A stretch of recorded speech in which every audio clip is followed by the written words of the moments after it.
Now we're going to look at multiplication and division of rational expressions, or we could say multiplication and division of fractions. First thing we're going to do is look at how we go about reducing fractions, and this is without your calculator.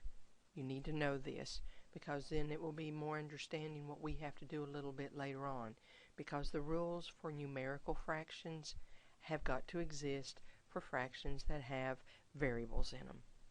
So the first thing, I see 52 over 84. I know 2 will go into both of those, and that gives me 2 times 26 and 2 times 42. If you notice, I'm making their factors. I'm finding out what factors that these numbers have in common. Another thing, since 26 and 42 also end in an even digit, I know 2 will go into those. So 2 times 13 will give me 26, and 2 times 21 will give me 42. So now, when I reduce fractions, technically what we're doing is we're canceling like factors. So I'm going to be canceling out these 2's, I'm going to be canceling out these 2's, and what I should have left over, once I do all that canceling, is just 13 over 21, and that would be my answer. If you put this in your calculator and fract it, that's what you would have. This one, now you could break it down like this, and it takes a little bit of time, but if you know a number that will go into these, the bigger the better. So I know 6 will go into both of these, so let me write that out. So 6 times 8 is 48, and 6 times 3 is 18. 8 and 3 do not have any factors in common other than 1, which does not do me any good. So I'm going to cancel the 6's, and when I do, I'm just going to end up with 8/3 as my answer. Okay? Now on this one, there. Something that we have done before with the variables, remember, if you have a base raised to a power over same base raised to a power, you subtract going to the larger power. So I'm going to end up with a squared on top, and normally it's not the variables that's the issues, it's the numbers. So let's see, I know 2 will go into both of those,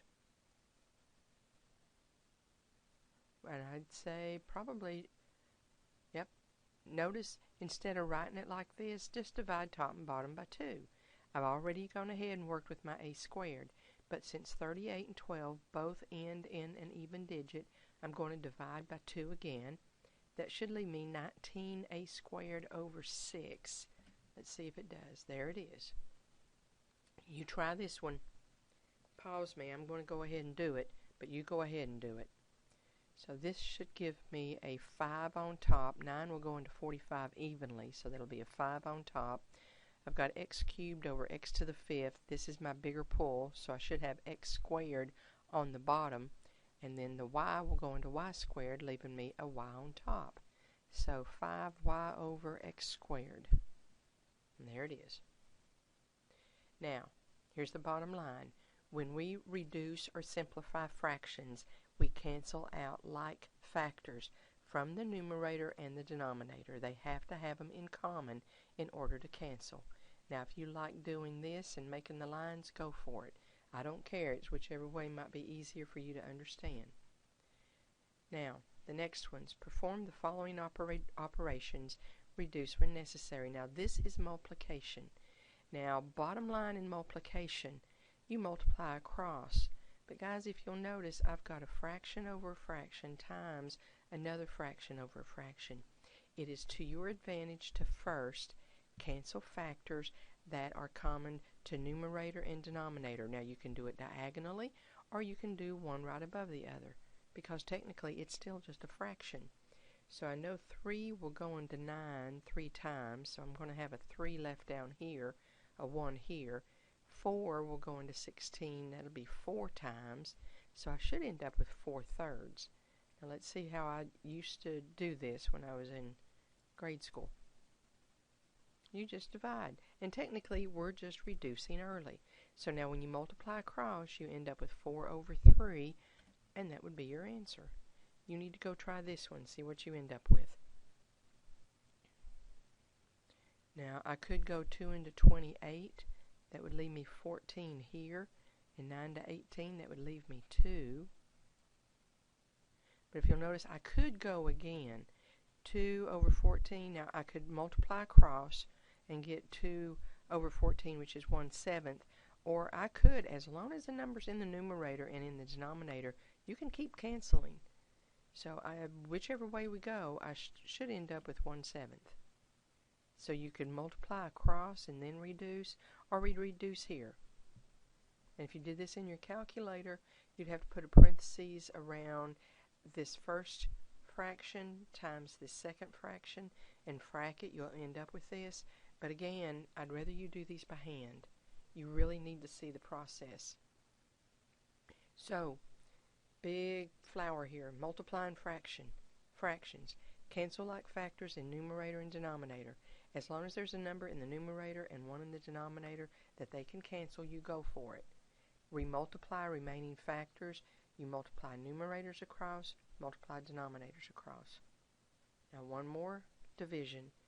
With division, we can't do division as it stands. We have to change it. First thing we have to do is change it to multiplication. Okay? Second thing, since I've changed it to multiplication, I'm right back where I was before. Now if I look at this, it looks like 7 will go into 21 3 times. 3 will go into 15 5. Let's see if I went and did my canceling here. I always like marking them out. I had such a good time with that. So if that's the case, I should end up with 3 over 5, which I do. Okay, you need to try this one, see what you come up with. Remember, we never divide. We have to change it to multiplication first. Cancel what you can. It looks only like the 4 and the 12 will go. It looks like I should end up with 9/5. Let's see if I canceled. And multiply numerators across, multiply denominators across. So there's my 9/5. So my rule, with my big flower, dividing fractions, get reciprocal of the fraction you're dividing by. That means flip, change division symbol to multiplication, which is what I did in problem 7 and 8. Then you go back to multiplying fractions. Now those of you that are going to be trying to get into the nursing schools, you'll need to know how to do this, because there is what's called the TEAS test, which is a test about your basic educational background. Has English and reading and math, and this is part of it. So you need to practice this. So that's it for this video. Thank you.